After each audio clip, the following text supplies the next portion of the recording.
Hello and welcome to this video on Brexit and the insurance industry. My name's Adam Bogdanor.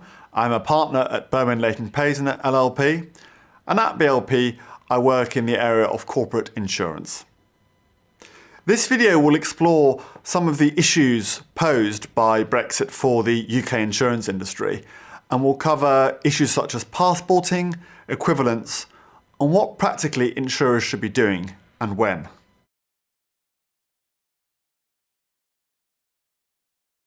Passporting allows insurers to sell their services from one EEA country to another.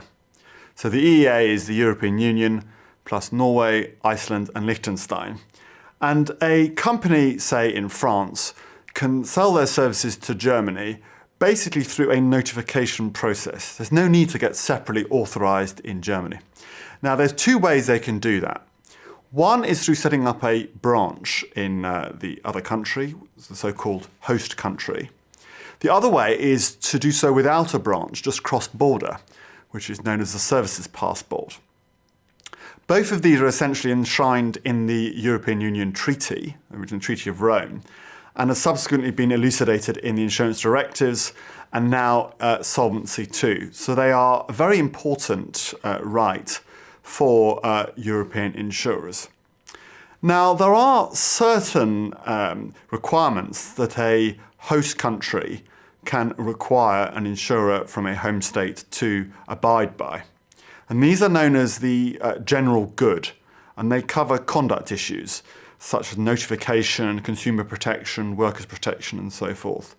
But there's a body of case law that the European Court of Justice has gone through to limit the ability of a host state country to impose those requirements. So the requirements must be necessary, objectively necessary, for example, for workers' protection or consumer protection. They must be proportionate. So if there's an easier way to achieve those objectives, that should be done. They cannot be discriminatory, and that's very important. In other words, say a French insurer was selling into Germany. The German regulator, BaFin, could not impose a requirement on the French insurer that it did not impose on the German domestic insurers, because that would be discriminatory, and that is nearly always not allowed. So essentially, with the ability to restrict insurers for conduct for general good only, which is, as I say, very restricted, insurers have a pretty good ability to sell across borders within the European Union. Now, there have to be companies to benefit from this. Branches do not themselves have passporting rights. But the ability for a company to do that without having to get separately capitalised, separately authorised and separately approved is a very valuable right for insurers in the EEA.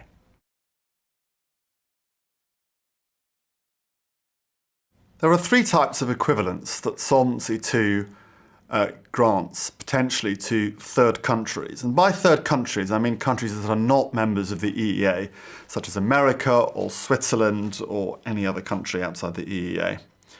So the first one concerns reinsurance. Let's say a French insurer wants to reinsure some business with a Swiss reinsurer.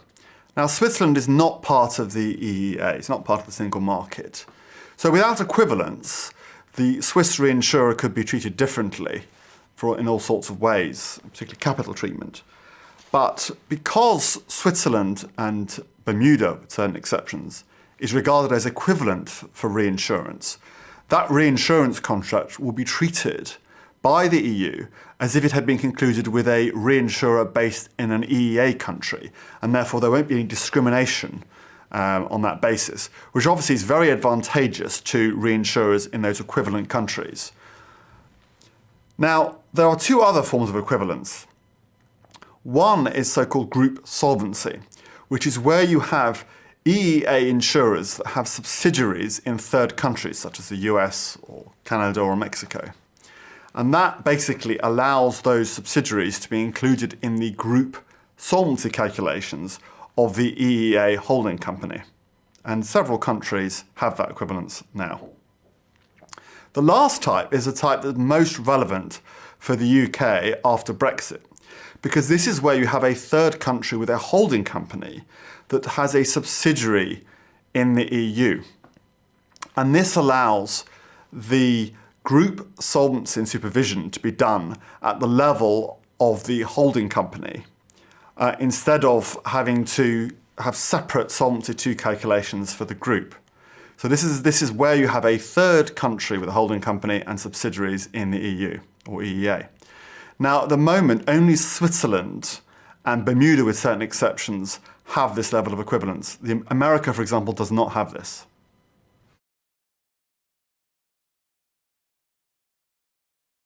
Well, in short, equivalence is not as good as passporting, nowhere near. And there are various reasons for this. Firstly, equivalence is a decision. Essentially, it's a decision of the European Commission under advice from EIOPA. Now, there is an alternative method by which an EEA group supervisor can decide equivalence in consultation with others, but so far it's basically been the European Commission. So ultimately, it is a political decision. And the trouble is that equivalence need not be permanent. It could be temporary and could be taken away in future, particularly if it's regarded that the third country's regulatory system has diverged from the European system. Now you might say, well, why would that happen? Surely once you have equivalence, you don't change your rules. But of course, Europe changes its rules. And if the third country doesn't keep up with that, it could cease to be equivalent. So that's the first issue. Secondly, and importantly, equivalence is only available for direct insurers in very limited cases. It's only there really for group supervision and group solvency. It isn't there for conduct at all. So any country could impose pretty much whatever conduct restrictions they want on the basis of the existing equivalence regime for direct insurers, which is a huge issue. It also doesn't give passporting rights in the sense that being equivalent does not give you the right suddenly to sell your services cross-border.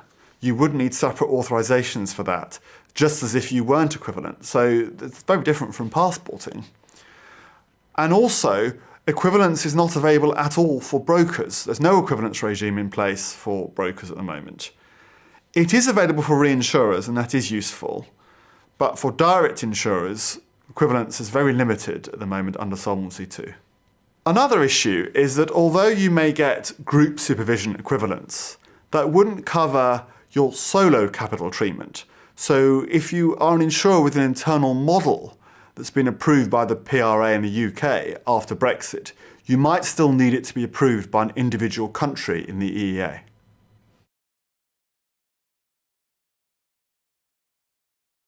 So according to figures that were published recently in a letter from the FCA, about 220 UK insurers passport out of the UK into the rest of the EEA, and about 700 insurers passport from the EEA back into the UK. So obviously far more insurers passport into the UK than out of the UK. Now some people have said, well that means we've got a very strong negotiating hand because it means that other European countries use passporting into the UK far more than vice versa, and therefore if you ended passporting it would hurt EEA insurance firms far more than it would hurt UK insurance firms. That isn't necessarily true. Those figures are fairly crude. They don't, for example, tell you anything about the amount of premium concerned. They're figures by number, not by value. They also don't take into account really the way that multinational placements work through Lloyd's of London, for example, and the way that reinsurance works. So those figures are quite basic. It has been said, though, that 87% of insurance through Europe cross-border is done through subsidiaries and not through passporting. Now, obviously, UK companies, insurers that already have subsidiaries in the rest of the EEA, don't need any further equivalence in the sense that they already have subsidiaries that will remain in the EU after Brexit and can themselves benefit from passporting. However, many of the third country insurers, such as the big global insurers that are headquartered in the United States, use UK as their hub for European insurance. In other words, they have often a single subsidiary in the UK and other UK subsidiaries, and they sell to Europe through branches in the rest of the European Union and sometimes just cross-border without any branch or subsidiary. So the issue they will have is that post-Brexit, if they do nothing and we have no passporting and no equivalence, they have no ability to passport going forward because obviously in that scenario they wouldn't have any subsidiaries in the EU and therefore they'd have no passporting rights from the UK.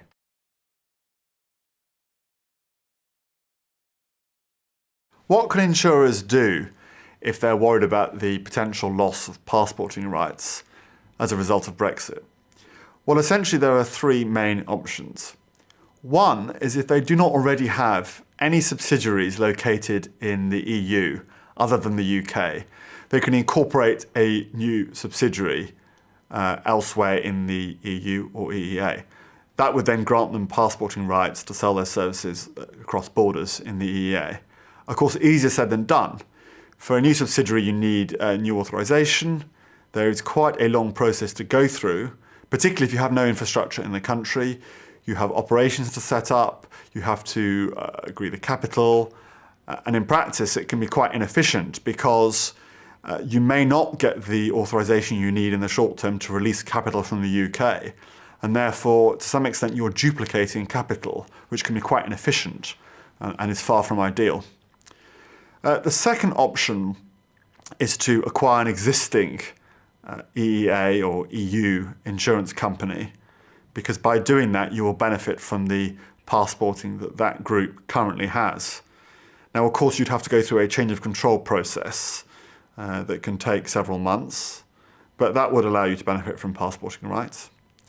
You can also incorporate an SE or convert your company into an SE, which is a European public company. And you can do that by having a non-authorized company subsidiary in another country in the EEA and merging it with a UK company, having converted it into a public company. So you can form an SE in that way. And then as a second stage, you can move the registered office of the SE. So essentially what you're doing is moving the company from the UK into the rest of the EEA. People sometimes ask about branches. Now, you can of course have branches in the EEA and have them authorised, even as a third country. But branches do not give you passporting rights. You can use a portfolio transfer to transfer insurance business from a branch in the EEA to, say, another company in the EEA. That's fine. But that is about transferring business.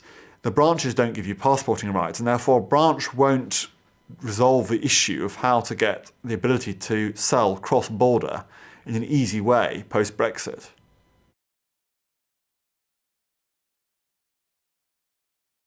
So should insurers enact their plans now, or should they wait and see?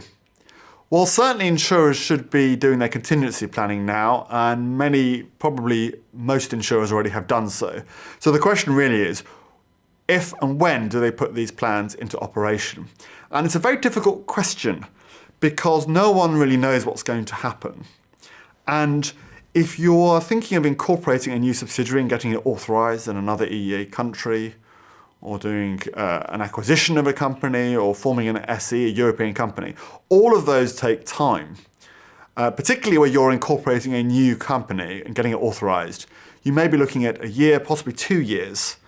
So it's very difficult because you can't delay and hope for the best, because if you do that and you find out there's no transition period, there's no interim agreement, we have a kind of hard Brexit and a hard cliff edge in, say, March 2019, you don't have time then to enact your plans.